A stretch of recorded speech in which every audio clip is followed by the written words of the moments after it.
Hi, welcome to Help with Hannah Jones. I'm Hannah Jones. Thank you, Patreon patrons, for making this podcast possible.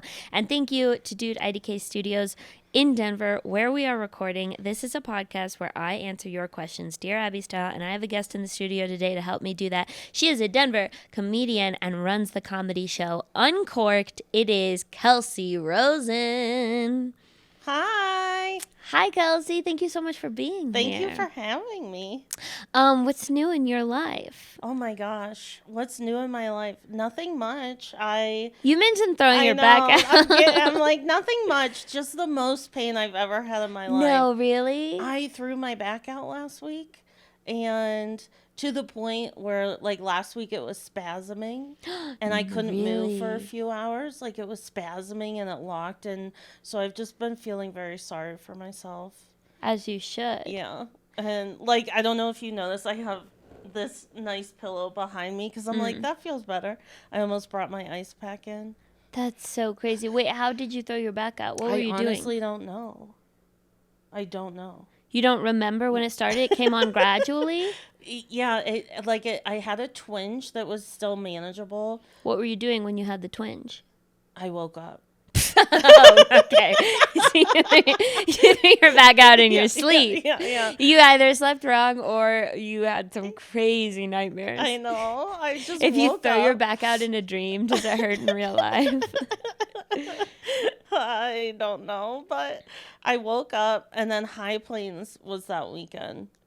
And nightmare timing. So I just ignored it for a week. Good. And then doctors recommend. Yeah. if there's a comedy festival happening where you're going to be drinking a lot and dancing a lot, yeah, and potentially sort of giving people comedic piggyback rides, yeah. definitely exactly ignore your back pain. So I ignored it, and then like a week later, last Wednesday, is when I woke up and couldn't move, and I was like, well, this is bad. Oh my God. Yeah. I can't believe you made it here. I am here. Thank you so much. Thank you. I didn't even know about any of this. I feel so bad. Don't feel bad. I've just been like moaning in my apartment. Like, I had a job interview yesterday, so I took 5 Advil. And I was like, you gotta power through. And then you were like high for the job interview? Yeah, exactly. Yeah, I've just been moaning a lot. Like, I have a show tonight. And I'm gonna, like, throw up on Instagram. Because I'm like, there's no way I can set up that room.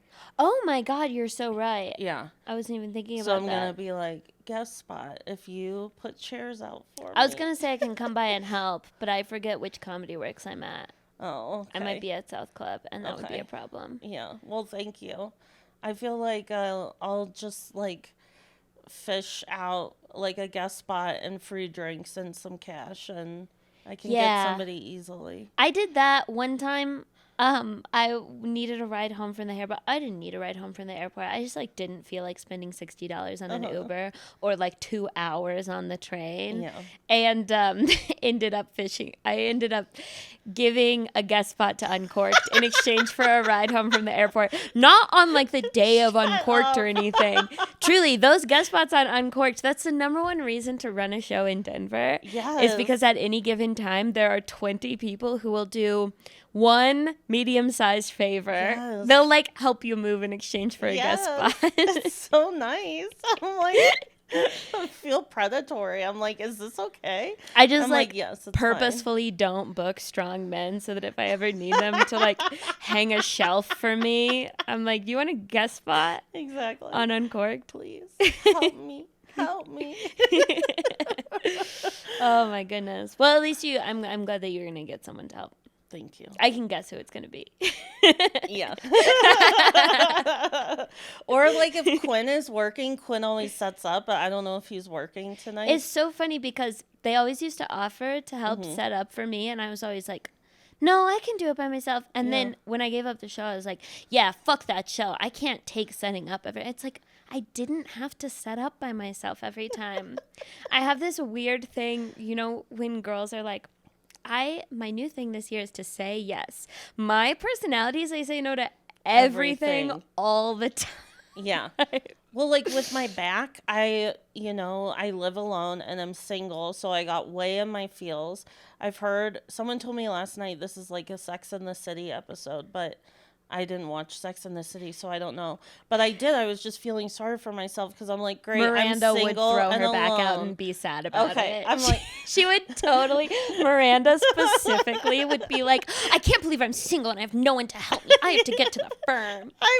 I was like, this is horrible. I'm single. No one's helping me. I don't have a lover to like bring me Jimmy John's or something. But meanwhile, I've had so many friends be like, how can I help you? Like, I'll do your laundry. I'll go grocery shopping for you. Oh my God. Wait, I need to throw my back out. And I'm just like, no. Like, I say no. I'm like, no, I don't need help. No, I'm fine. I can do it myself. It's interesting how, like, I don't have a lot of trust. I feel like a lot of people have this problem where it's like when people offer a favor, I secretly think that they're one of those people who offers favors that they don't want to follow through on, and that if I say yes, I'm going to be putting them in the uncomfortable situation of having to follow through. I have this problem with asking people questions too, because I grew up, I don't know if your mom is like this. My mom was definitely, she was raised in a very like patriarchal, she just like had to become this like extremely subservient people pleaser person. Okay. Heart goes out to my mom. She's come a long way. But it was the kind of setting where like if I asked my mom like, hey, do you happen to know where this thing is? She would like jump up and start looking for it. And I've carried that perspective with me. So now I feel like I can't ask people for things, because if I ask people for things, a lot of people can't say no when they're asked for favors. And so I feel like if I even ask a question, I'm harassing and manipulating people. Yeah. Because I know that I don't have this problem personally, but I know that so many people have no boundaries. Yes. Yeah. And so, and that was even like with you. That's actually the story behind me having you on the podcast, is that I like texted Kelsey once about a very specific time, and she was like, no, I can't do that time. But she wasn't clear on whether she would like to maybe be on it at another time. And so for that reason, I was like, what if that's her trying to sort of like casually make it clear that she doesn't want to be on the podcast, and that if I ask again, I will be sort of like ignoring her best attempt at a boundary. So then you reached out, and my anxious brain was just like, I missed something. Like, I ignored it. I reached out again. I was like, hey, if you don't want to do it, it's totally cool. But, like, if you would like to be on it some other time, I could give you some options for dates. And she's like, what are you talking about, you crazy person? No, I just am such a horrible. I was like, I missed a text. I ignored her. Like, I'm being rude. Like, that was my thing. I was like, I'm being rude. Meanwhile, I'm like, I want to be on it. So thank you. No, I literally, when I read my own text back, I'm just like, I'll try to like clarify or like couch requests and like, hey, absolutely feel free to say no, because I don't trust people to know that they are free to say no on their own. And it just makes it grammatically make no sense. Well, you were talking about asking for favors, and when I ask for favors, I always like make it so top heavy almost. I'm like, oh my God, can I ask you the biggest favor? And it's just gonna be like the biggest favor, and like if you can't do it, I understand. And you get to the favor and it's like, can you scoot over a little bit? Yes. And people are like, you're acting like the sky is falling. You pass the salt. And I'm like, I hate to put you out, but if you could just pass me that bottle of water, I'd appreciate it. Yeah. No, I do have that problem with like, I can't ask anyone to hang out 2 times in a row, because then I feel like I'm friendship harassing them. Interesting. Like I'm a predator. Okay. I'm like, this person has such a big friend crush on me. They just like won't take no for an answer. I feel like I'm like nice guy syndrome for friendship. That's good to know. If I ask people to hang out 2 in a row. Okay. So if they say no, I'm just like, okay. I just have to wait until they initiate. Just wait. I feel you. Which is sometimes forever, because I am the Capricorn in all my relationships. Like, I am the one who does most of the initiating in most of the hangs that I have. Yeah. Yeah. Okay. Okay, so what's new in my life is that I did stand up on a concert recently Okay. at the Fillmore. Okay. I opened for Gaslight Anthem. It was so fun. If you were there, I hope you had fun. It's so hard to gauge in a room like that. Cause like the ceilings are super high and everyone's like standing up. And like the people in the front where you can see them, a lot of them are like very much smiling and stuff. But they're Yeah. also the people who just plan to go the hardest in like the entire show. True. They're really reacting a lot. There's a guy in the banana suit who was really great and reactive and stuff. But then it's like it doesn't sound like crushing sounds like. I mean, Yeah. I didn't crush. I wouldn't say that everyone was like, wow, that was amazing comedy. I think everyone was kind of like, oh, it's not as weird as I thought it would be. Yeah. I don't know. That seems so hard to me. I remember like years ago, like maybe 10 years ago, I saw Kate Berlant open up for a musician. And so many people were like, what? Like, what the hell's going on? Yeah. Like, I just want to hear music. Yeah. Well, every And comic it that seems I so know scary. who has done it has that story that it's like not the right vibe. And it's not. Yeah. I mean, it's like you're the first comedian on the show because you're the only comedian on the show. Yep. And also just like music is so much better of an art form. I feel like it's easier to do comedy when you forget that there are better live entertainment experiences right around the corner. You know? Like, you want to know how music is better? Yeah. Because lots of people will pay hundreds of dollars to stand Oh my and God. watch music. No one would ever do that for comedy. They'll pay like $20 so that they can sit with table service. Tables, Literally, they're like, if drinks. someone's not going to bring me a drink during the show, I'm not going to go see comedy. That's how much comedy sucks. Tanya posted a tweet on her story today that's like, you know that you've arrived at a location. Someone tweeted this. I wish I could credit them. You know that you've gone somewhere for something that sucks if no one wants to sit at the front, i.e. classes, seminars, stand-up comedy shows. That's so true. That's so painful. I've never thought about it that way. It's 'Cause, brutal. yeah, for musicians, people are waiting for hours outside. Yeah. I don't know. Does that happen if you're like an uber famous comic or no? Yeah, and well, but the thing is that like even if you are like people's favorite comedians, Yeah. okay, and most of the country, if I was on a date with someone and they were like, yeah, I'm not into stand up comedy, I'd be like perfectly understandable. Yeah. If I was on a date with someone and they were like, yeah, I don't listen to music, I'd be like, have we considered that wrong. you're a robot? And also, like, people's favorite music artists and their favorite songs of all time get played at their wedding. People don't play, like, Bert Kreischer's The Machine story at their wedding. Can you imagine a first dance taking place That'd to be The so Machine? horrible. If I was at that wedding and they were like, we're going to play Bert Kreischer or any comic, I'd just We're be gonna like, play "These people John are too Mulaney's much." Salt and Pepper Diner as the first dance. Like that's it. And here's Yeah, the there's thing: something wrong with if I them. say what's your favorite song of all time, and then I say how many times have you listened to it, people will be like hundreds of times. If I say what's your favorite stand-up comedy joke, how many times have you listened to it, people will be like 3, weirdly enough. Yeah. I've listened to it 3 times. 2 seemed like a lot, but then I Googled it to send to someone on YouTube. Yeah. But they never would they say hundreds of times unless they're a freak and they do stand-up comedy. Exactly. And you don't have to be an uber famous musician to have people like be waiting to be in the front for you. Yeah. You could just be like any level and you have fans who are like, I want to be up front, and that's not true for Yeah. comedy. No one flashes their tits at a comedy show. If only.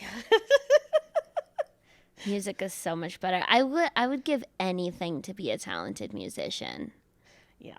I've always thought I could take voice lessons. I did take voice lessons. Did it help? I have a very bad voice. It helps. I mean, you get better. Okay. But it is like you get better from where you start. Yeah. And I just really thought my growth was going to be so much more than Yeah. it ended up being. Oh, it was brutal. Okay, are we ready to get into some questions? Yeah. Fantastic. Before we do, couple of announcements. By the time this episode comes out, the Chicago show will have happened. There's currently 2 tickets left, and I'm like, if you guys don't tell us that, I'm gonna be so fucking pissed. Wait, I cannot. where in Chicago? The Color Club. Heck It's like yeah. Northwest. Oh, Yeah. you're familiar. Yeah. Hell yeah. If you want to send it to some I friends, have friends need in Chicago. 2 people. I'll be like, please. people go. Please. But you can still get tickets to November 4th. I'll be doing a short set in Austin. I'll come back and do a longer set sometime soon. Des Moines tickets are up. That's November 11th. And I'm also bringing a friend from Denver who's one of the funniest comics of all time. You're going to be obsessed with them. More obsessed than you are with me, I promise.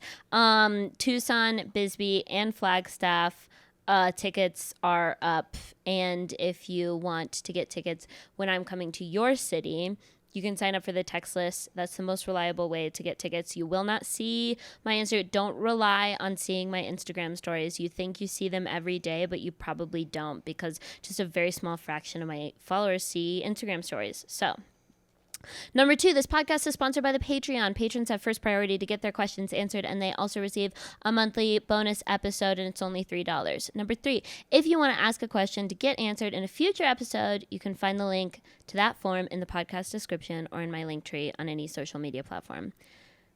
Sound good? Yeah. Let's get into it. First question.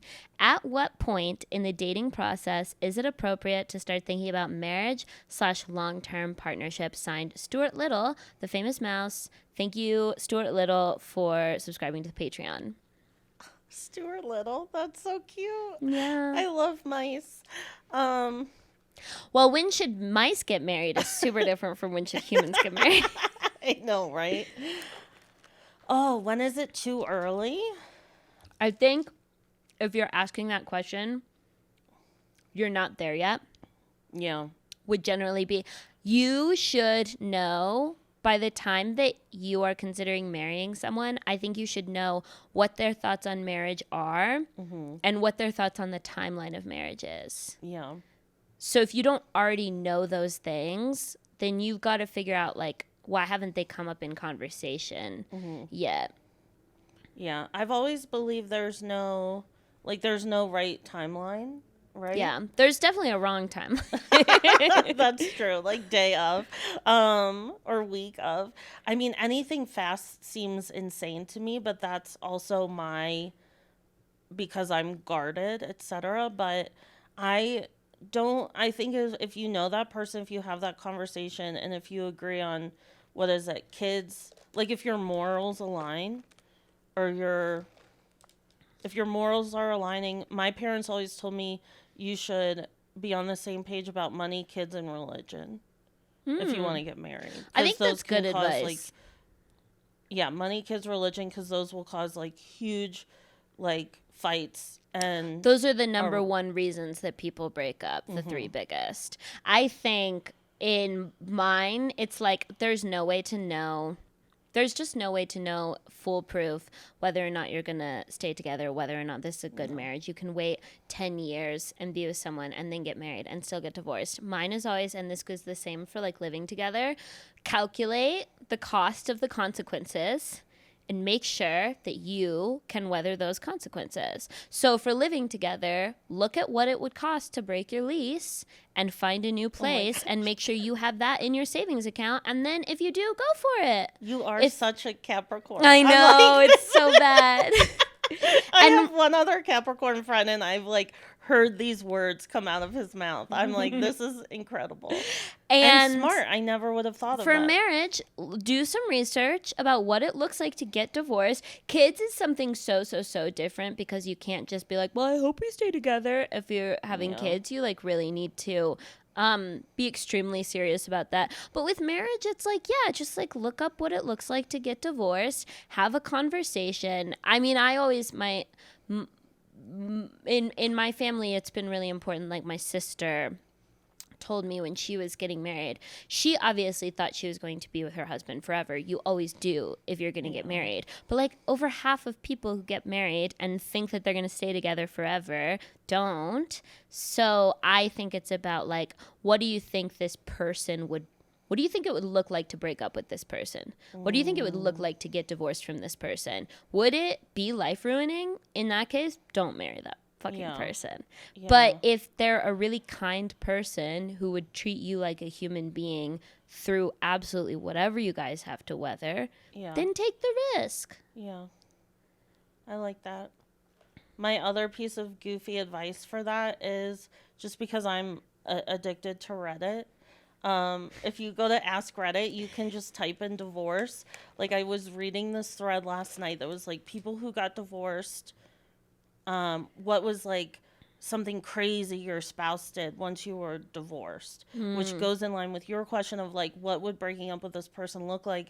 And there were some wild ass stories. So I would say go through Reddit, read divorce horror stories, and if you're like, that sounds like Ben, then don't get married. I will say that, like, if you have a relationship that's very feisty and fiery and filled with chemistry, you can absolutely do that. You can be the person who wants very intense and fun and volatile relationships. I don't think you're necessarily a good candidate for marriage. Marriage is like legally the effects of it. They're just like, they're gonna fuck up your life if you're not like a pretty stable person. I think that you should have like a stable, boring, predictable relationship if you see marriage as the future. So that is an additional thing. So at what point in the dating process is it appropriate to start thinking about marriage / long-term partnership? You should already know what your partner thinks is the appropriate timeline for marriage / long-term partnership.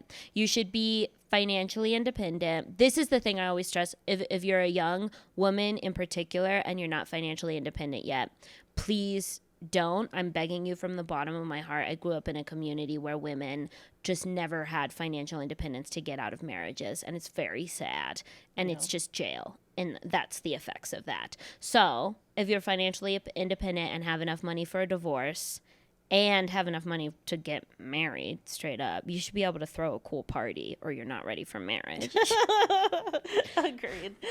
It's not the 40s anymore. Your fucking church community isn't going to get together for you. I mean, I get so sad when I've been watching a lot of Sister Wives lately. Oh my God. And the wives were all telling the story because 3 of the wives got married in quick succession when they were all very young. And then Robin comes along later. And Robin got like a big, beautiful wedding. But the first 3 wives, all of their weddings were like very simple affairs. And it made me really sad when kids get married and their wedding usually sucks because they don't have money or taste. And it's like, yeah, that is kind of a reflection of the fact that the marriage is going to be really hard. Yeah. So if you know, that's maybe one reason to wait. Is that Cody? Is that his name? Cody, yes, the husband from Sister Wives. Come on, Cody. Okay.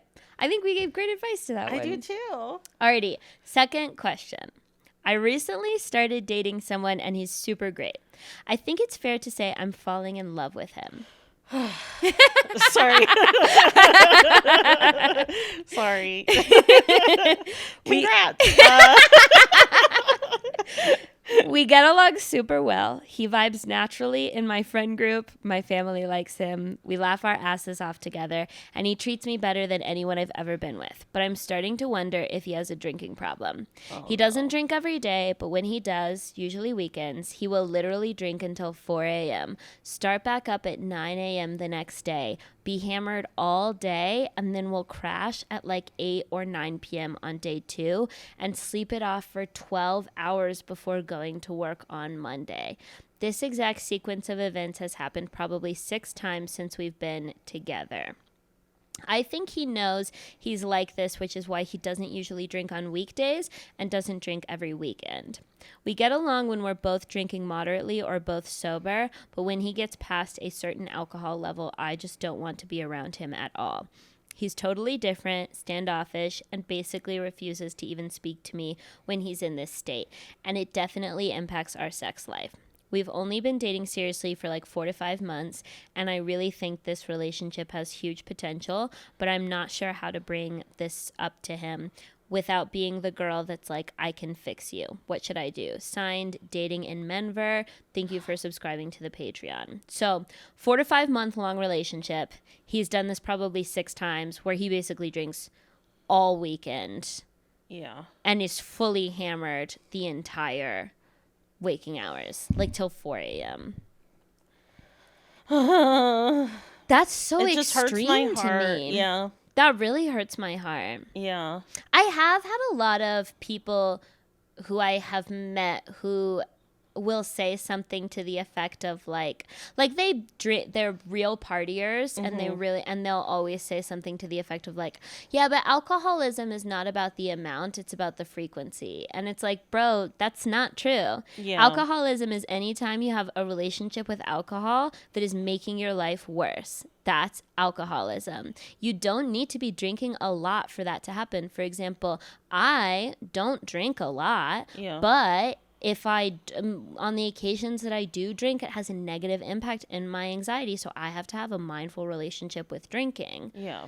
Like, that sounds, and to me, his habits sound so extreme. I know that like in different communities, like partying for an entire weekend is very normalized. Like maybe you guys both you live in Denver, not Florida, but this seems really extreme, and especially the fact that you don't want to be, he's at least drunk enough or his personality changes enough that you don't want to be around him. Yeah. It said that he was standoffish when he's drunk. Yes, basically refuses to even speak to me when he's in this state. Okay. And like impacts their sex life. Yeah. I think it's so hard because you're starting off with like, he vibes with my friend group and my family likes him. So you feel, I don't know, it's so hard when you start when you start dating someone and they fit in with your friend group and their family likes you, and, or vice versa. And their lifestyle fits into yours, but it doesn't necessarily make it a relationship worth holding on to just because those things are there, is what I would say. And okay, so if bringing it up, I mean, that's just a lot of drinking, and I think you have to bring it up and just say, this is. And I would focus less on whether it is or is not a drinking problem. I would say that question is like completely beside the point. Doctors would say it absolutely the fuck is. But doctors would also say it like the standard American amount of drinking is also considered problematic by doctors. Like alcohol is just like not a drug that's great for you. So I wouldn't frame it as this is or isn't a drinking problem, because that is something that would just become an argument about what the threshold is of a drinking problem. And it's so debatable and everyone has a different definition. Yeah. Just focus on the fact, and this is something he cannot argue with, this specific behavior is unacceptable to me. I will not put up with it. I think a lot of people in relationships, there's something that's like bothering them, and they'll be like, is this right or wrong? Is this normal or not? It doesn't matter at all whether it's right or wrong or normal or not. It's something that makes you upset. Yeah. So you have decided that it's not right for someone to be in a relationship with you. Yeah. Yeah, if someone's exhibiting unhealthy behaviors that are making you uncomfortable or like not making you fulfilled that early on, it's only going to get worse. And let's say like if you talk to the person you're dating about this and just say like, this is something that is unacceptable to me, and this person says, okay, I care about you, I'm going to try and get it under control. Let's say that conversation leads to that person saying, I think I might have a problem.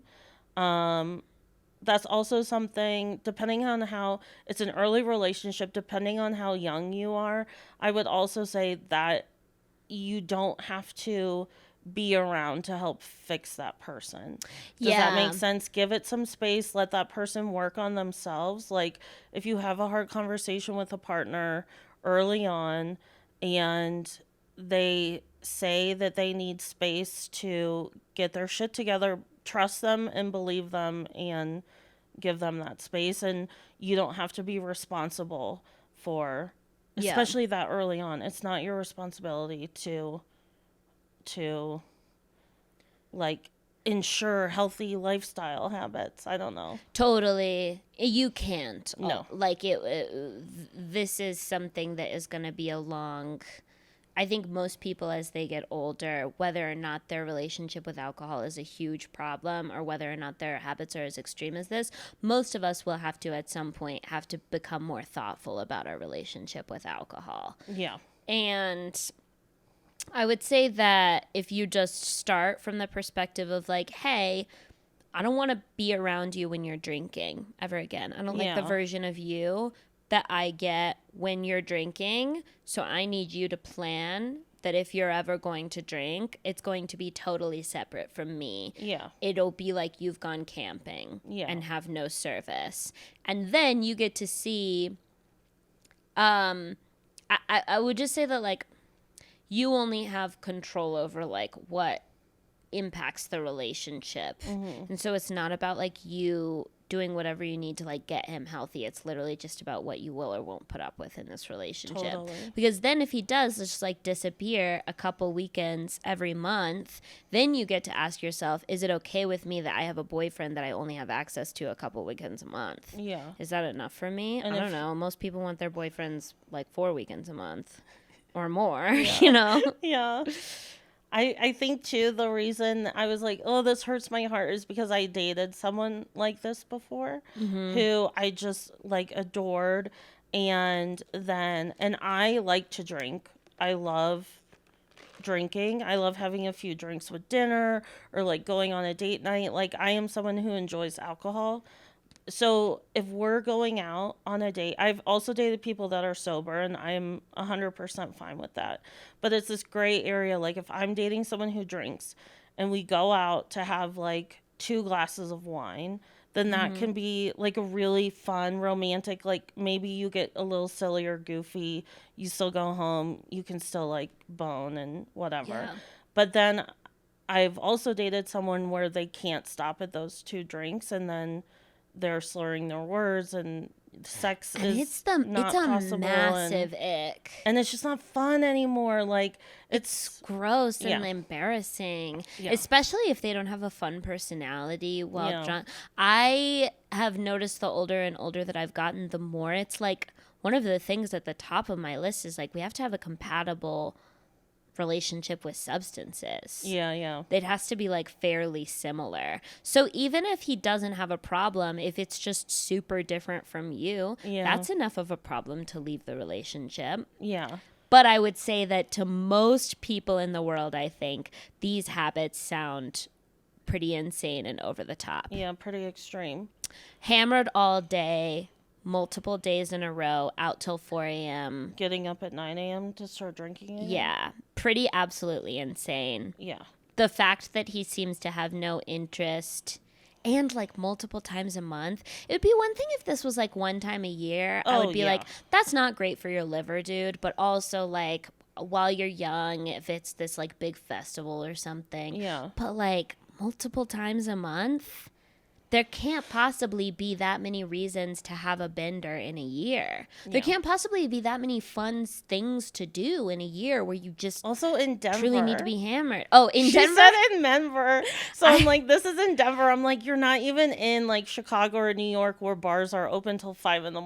I'm like, what's happening? Wait, yeah, where is he till 4 a.m.? Wait, straight up. You know what I mean? Okay, like, they're either in the like EDM scene and they're going to like afters, which you know, that's when they, and also we don't know if this is a straight.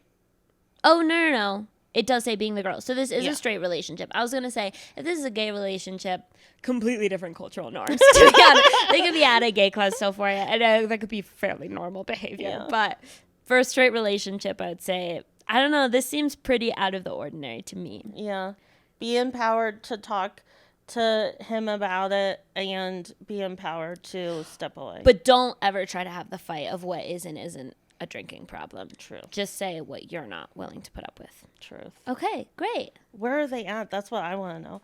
I spent my 20s in Chicago. I drank too much. I drank till 5 a.m., but I was also at a bar until 5 a.m. Yeah.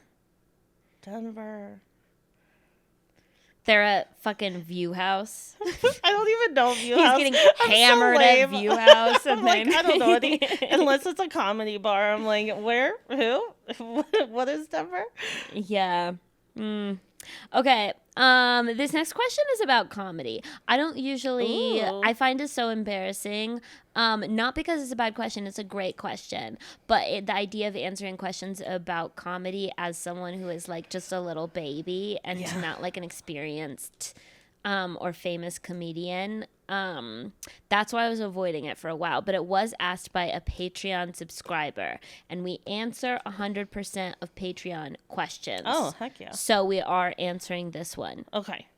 Are there comedian fundamentals like sports have where you spend time working on one specific skills or joke type?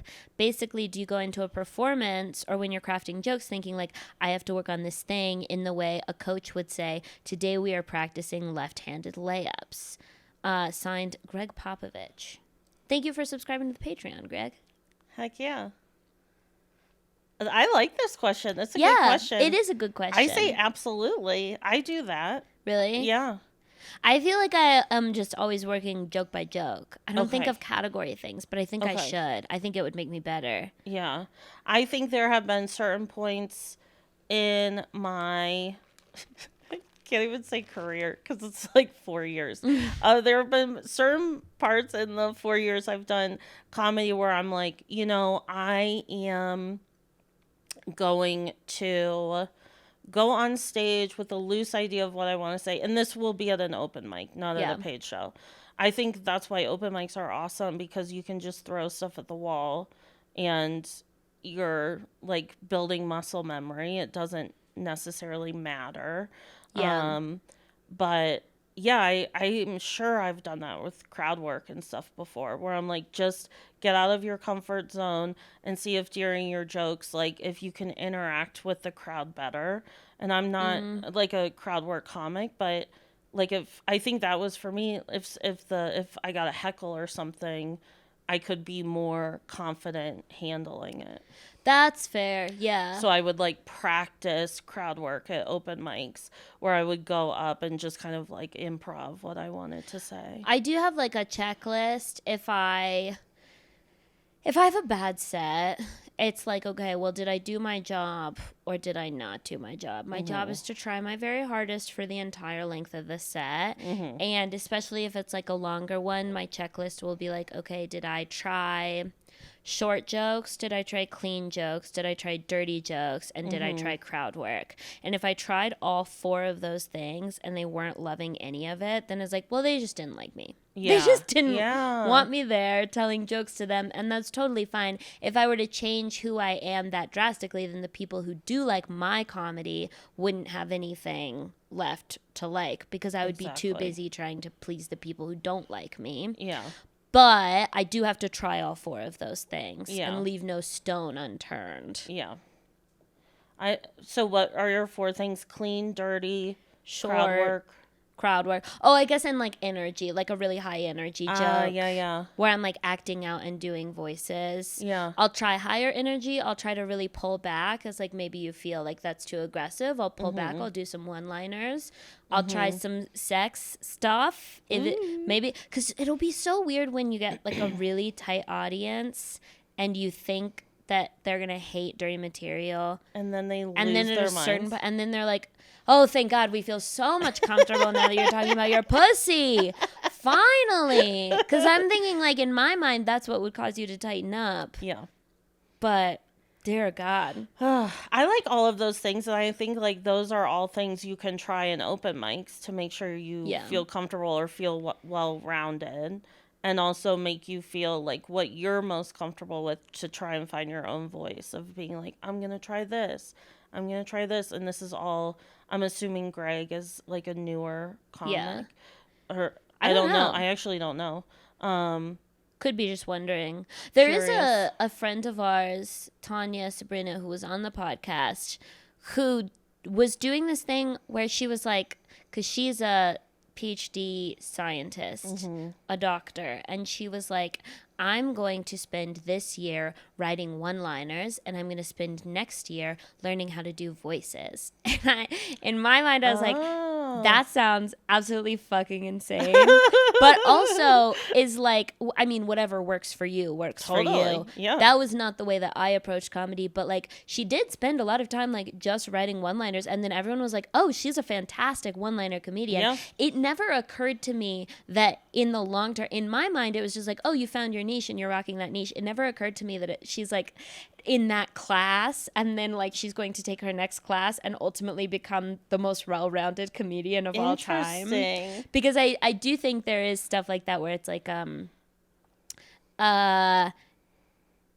you don't necessarily have to master a left-handed layup. In comedy, a lot of times you just want to find the specific skill that you're really good at and just keep writing into that skill because that's the skill that makes you unique. Like to a certain extent you want to be well-rounded because you don't want to be bombing all of your reps when you get booked on all sorts of different shows because you need to be doing well on those reps to be able to build your material. But the end goal is to perform in front of audiences who bought tickets to see you doing the thing that you are good at. So if you're good at the left-handed layups, the end goal in comedy is to just basically only be doing left-handed layups for the most part. Yeah. I don't know about you. I feel like recently I've been setting a lot of short-term goals. So like if a room has really dead energy, I'll be like, my goal for tonight is to be able to figure out how to like light them up. Yeah. Or I'm trying to think of other ones. So that's like where my brain went to specifically with this question is using sets to set short-term goals when just by watching the room. And you know, maybe they're a super fun room and I'm like, I'm gonna see if I can get a little crowd work in within my material, or if they're really tight. Like that's been my short-term goal recently, is if I'm in a really hard, really tight room, really working on like cracking them. Yeah. So, or if you're in that room, this is my least favorite thing, when you're in a room where everyone's crushing. Because then it's so hard. It's so hard to have this set. Everyone's crushing and you want to have this set that just like sounds a little bit crazier. That's like, whoa, oh, that's like a crush. Yeah. And it's so much harder to do that than when you're in a tight room and to have like the first big pop or something. That's true. Yeah. But yeah, thank you so much for your question, Greg. Thanks, Greg. That's a great question. Okay, last question. How to get my friend away from toxic assholes? My friend has a group of friends that I'm not involved with. Thank God. They honestly sound exhausting. They treat him horribly and openly talk trash about him.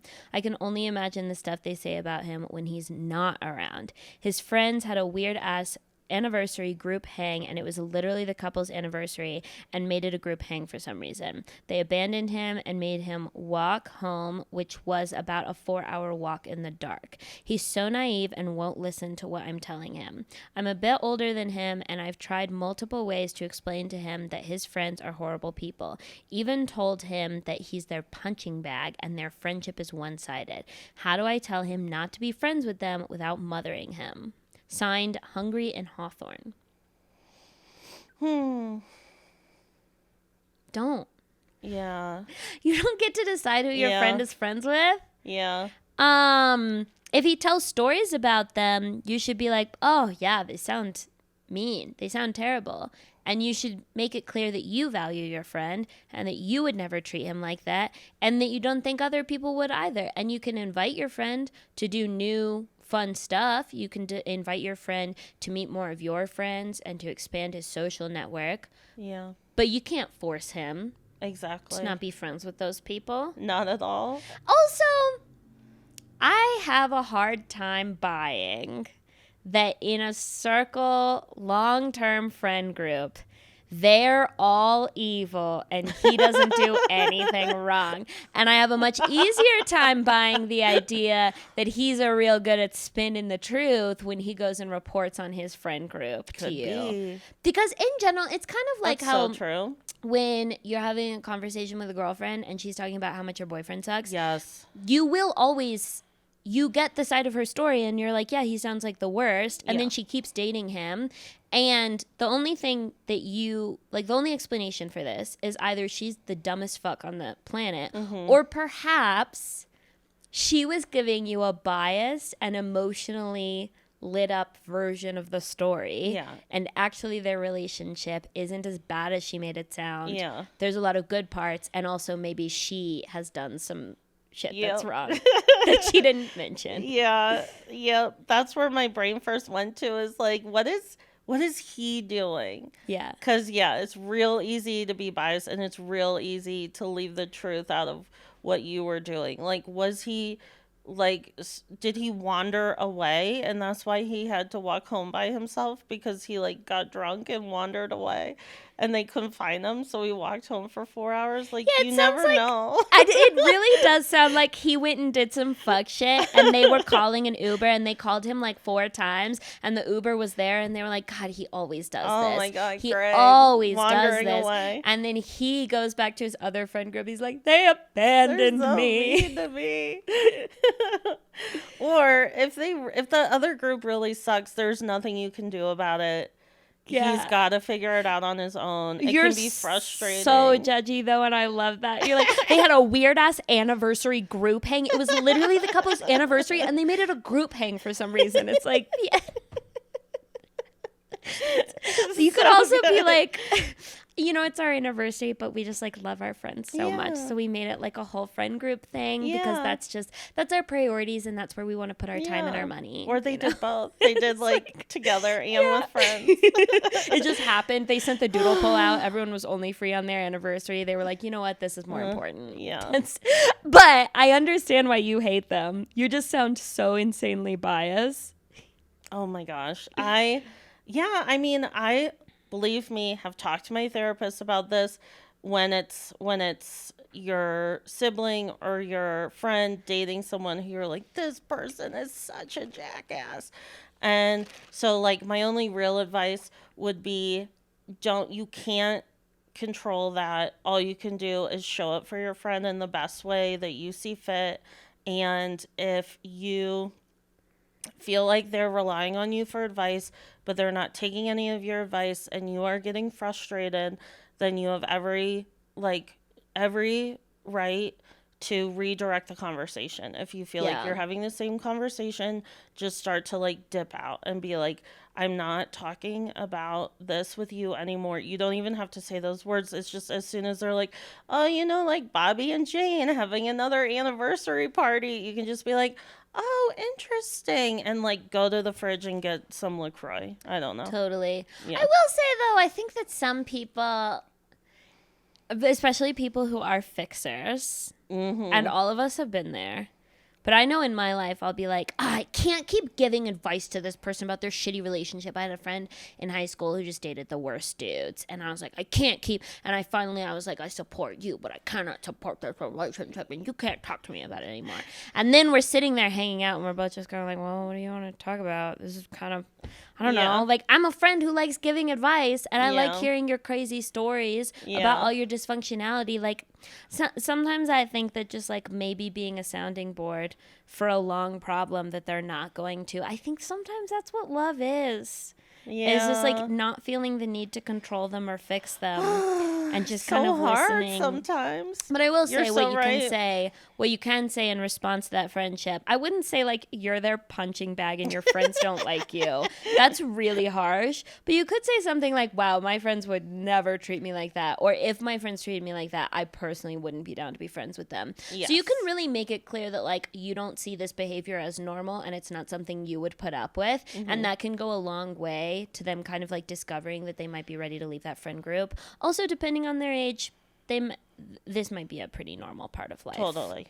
They might be on their way out from that friend group. If they're work friends or, But if they're not ready to leave that friend group, and they do it anyway before it feels emotionally ready and obvious, then it's going to eat away at them for like the rest of their life. Yeah. It's going to be a way bigger and more dramatic issue that they're going to talk about way more if they're not ready yet. Yeah. So just let it take its natural course. I'm with you. I think I like to give advice. I will say there was like a friendship in my mid 20s that like it ended horribly. Like this girl, she was my best friend, and she just started being so awful to me out of nowhere. And like she would invite me out to dinner and then she wouldn't speak to me. And it just felt like it, like truly bizarro behavior. And when I finally, like it was so weird. Yeah. And I was just like banging my head against the wall, like, be friends with me, please. And when I finally left that friendship and was like, I am done. I cannot take this anymore. My other really, really good friend, Rachel, was like, oh, thank God. Like, she was always horrible to you. And Yeah. I never once, I like appreciated that Rachel was on my side. And never once was I like, oh, why didn't Rachel like ever say anything to me about it? It's like, Yeah. it's she didn't need to. If you I weren't- had a separate relationship with Rachel than I did with this other person. Rachel was always there for me when so and so was being horrible to me, and then when I made the decision, she was super supportive and was like, well, thank fucking God, because she was horrible. Yeah. And if Rachel had been like, that person sucks constantly, it would have just made your life harder. And Exactly. it would have just made your friendship with Rachel harder.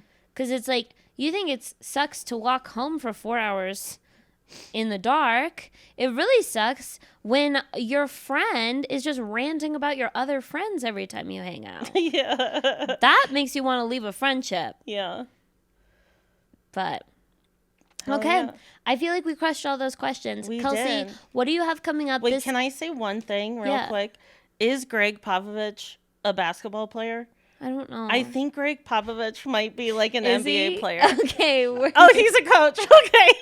It's been bothering me so much when it's like left-handed layup. And I'm like, my father would be so upset with me that I didn't know this. Okay. That's all I wanted think to know. a lot of the monikers that people give are like really clever references to stuff. But because I was homeschooled and I don't know anything about anything, I always miss the references. All right. Because I always think they're just weird. I'm like, Greg Popovich, that's a name. And then I was like, I know it's basketball related.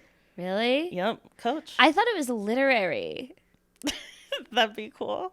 Popovich, isn't that a name of a fictional character in like a book? I believe you. Dickens or Russian literature. Well, Sorry to interrupt, but I'm very happy no, I'm we glad that you figured covered out. that. Okay, this episode will come out in like 2-ish weeks. Mm-hmm. Where can the people find you? What will you be up to? Oh my gosh. Well, every month I run Uncorked first and third Wednesdays of the month here in Denver. And then It's a fantastic show. Yes, and I got it from you. Thank you. That's so cool. Yeah, that's it. Cool. Yeah. Yeah, Kelsey performs all over. What's your Instagram handle? Kelsey Rosen Laughs. Awesome. And you can find me at Hannah Jones Cool, and you can find all of the links that I talked about in this entire show in my link tree and in the description of this podcast. Have a great day.